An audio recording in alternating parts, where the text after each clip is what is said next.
am starting 8th class chapter 1 resources. So resources chapter. So here हमें यहाँ पे क्या दिया हुआ है, सिर्फ रिसोर्सेज के बारे में. रिसोर्सेज क्या होते हैं?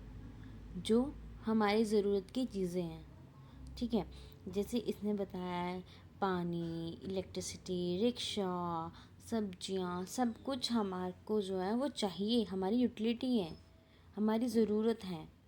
तो वो क्या है, हमारी रिसोर्स है. जैसे यहाँ पे क्या है, एक कहानी बताइए. जैसे मोना और राजू एक अम्मा की हेल्प कर रहे थे हाउस साफ़ करने में, जहाँ पे उन्हें चीज़ें मिली जैसे कपड़े, बर्तन, food grains, combs, bottle of honey, etc and etc. So Mona said that each of these has use.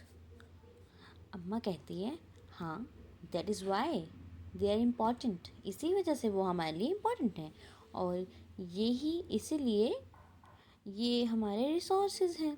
ठीक है, अब राजू पूछता है कि अम्मा ये रिसोर्सेज क्या होते हैं. तो अम्मा कहती है कि कोई भी चीज़ जो हमारी ज़रूरत को सेटिस्फाई करे या हमारी ज़रूरत को पूरा करे उसे हम रिसोर्स कहते हैं. वो किसी भी तरह की हो सकती है, या ये आपका पानी भी हो सकता है, खाना भी हो सकता है, सब कुछ. ठीक है, अब हम हमें ये पूछा है इसमें, how does something become resource. अब कोई चीज़ रिसोर्स कैसे बनती है? कोई भी चीज़ रिसोर्स इसलिए बनेगी जब उसके अंदर की कोई खूबी हमारी ज़रूरत हो, है ना. अब जैसे सब्जी है, वो हमारा भूख मिटाएगी, इसलिए हमारी भूख को मिटाएगी, तो हमारी वो ज़रूरत है, वो हमारा पेट भर रही है, उसके पास एक वैल्यू है. ठीक है, मतलब उसका कुछ worth. There is a line, value means worth. Okay,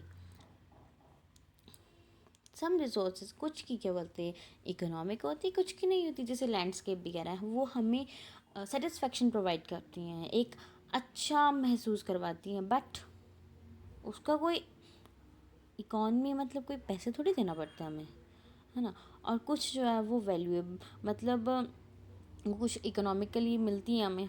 ठीक है, लाइक इलेक्ट्रिसिटी. ठीक है, और कुछ चीज़ें जो हैं वो टाइम के साथ वैल्यूएबल होती हैं हमारे लिए. अब जैसे दादी माँ, नानी माँ की जो रेमेडीज़ थी, अब वो हमारे मार्केट में एक कॉमर्शियल वैल्यू की तरह है यहाँ पे, है ना.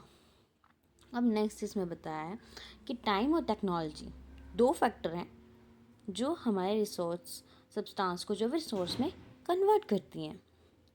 ठीक है, और ये दोनों जो हैं both are related to the needs of people. ये सब कुछ हमारी पीपल की नीड के ऊपर डिपेंड है. People themselves are most important resources. People themselves are most important. आदमी खुद ही एक बहुत इम्पॉर्टेंट रिसोर्स है.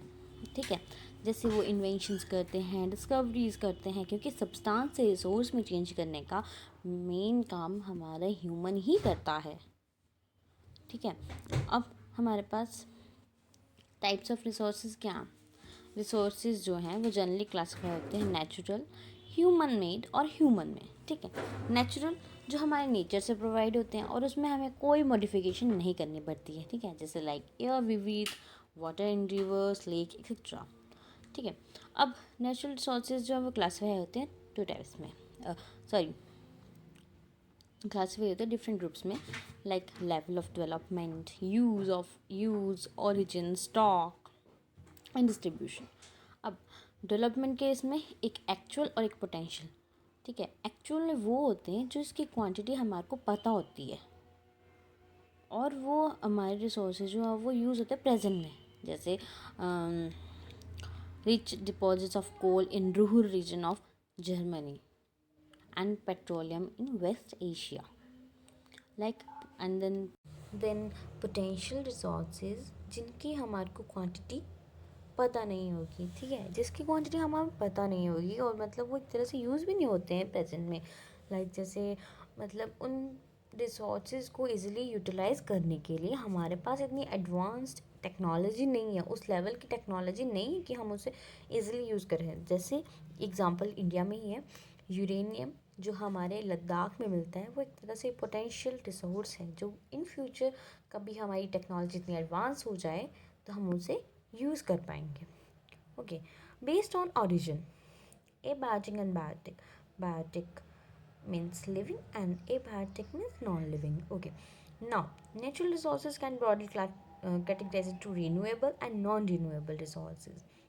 Renewable जो मतलब दोबारा हमें क्विकली मिल सकते हैं, एक बार यूज़ कर लिया उसके बाद दोबारा हम उसे यूज़ कर सकते हैं और वो अनलिमिटेड होते हैं और हमारी एक्टिविटीज़ के थ्रू वो अफेक्ट नहीं होते हैं, जैसे solar energy, wind energy, like this. ठीक है, उनका स्टॉक ख़त्म नहीं होता.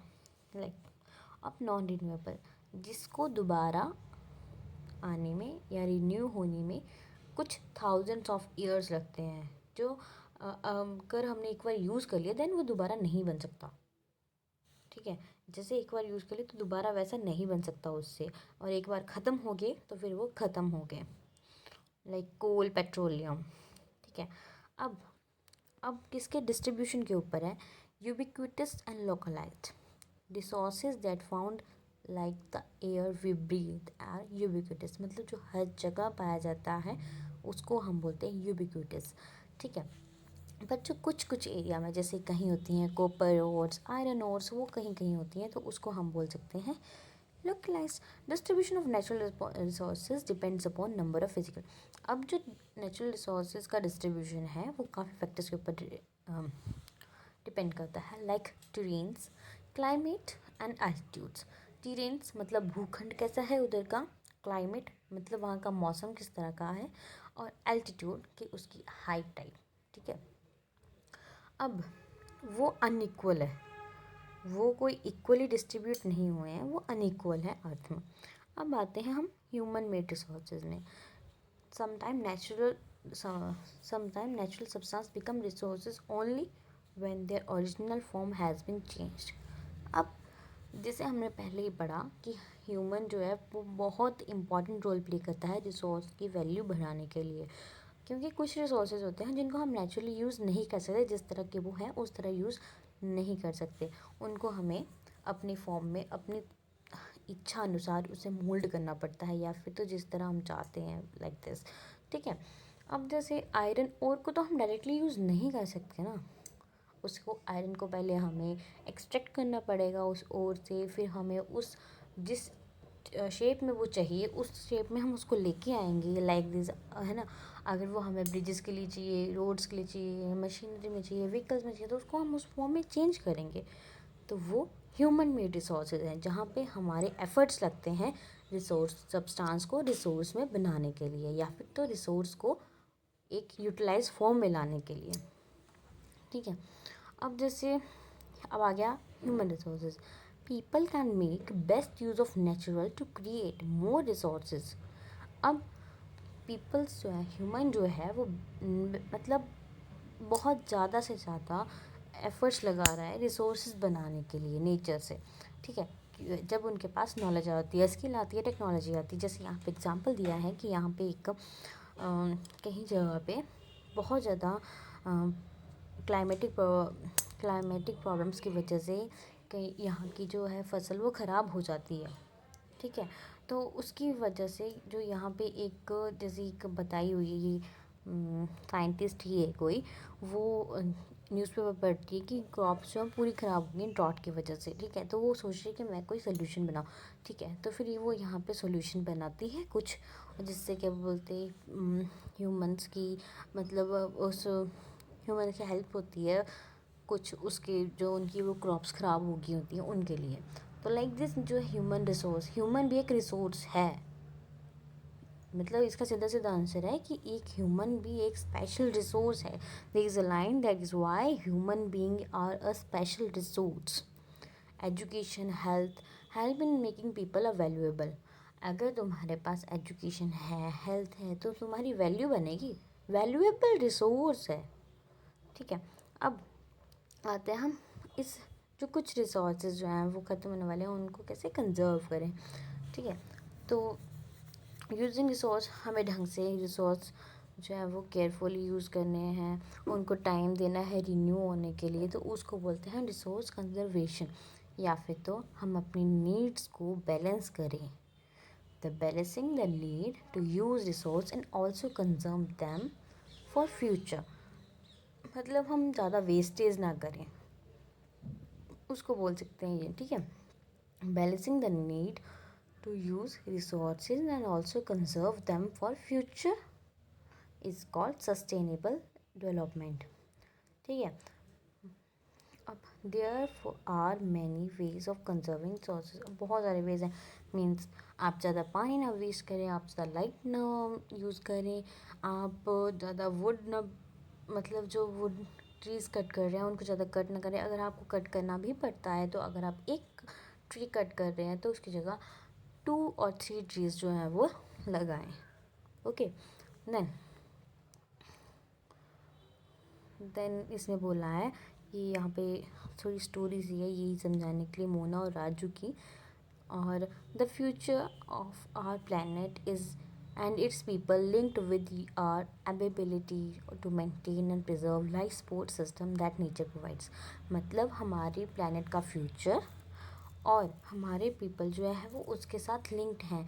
अगर हम जो हमारे को क्या बोलते हैं नेचर ने प्रोवाइड किए रिसोर्सेज, अगर उसे हम ढंग से यूज़ करते हैं तो हमारी लाइफ जो फ्यूचर में भी वैसे ही रहेगी ढंग से। इसलिए हमारी ड्यूटी बनती है कि हम जो सभी रिन्यूएबल रिसोर्सेज को है वो ढंग से यूज़ करें, मतलब ठीक है। और जो नॉन रिन्यूएबल हैं उनको हम ज़्यादा वेस्ट ना करें और अपने इसको एनवायरनमेंट को बचाएं।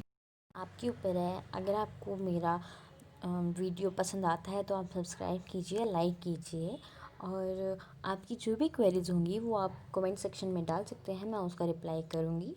And thanks for watching my video. Thank you.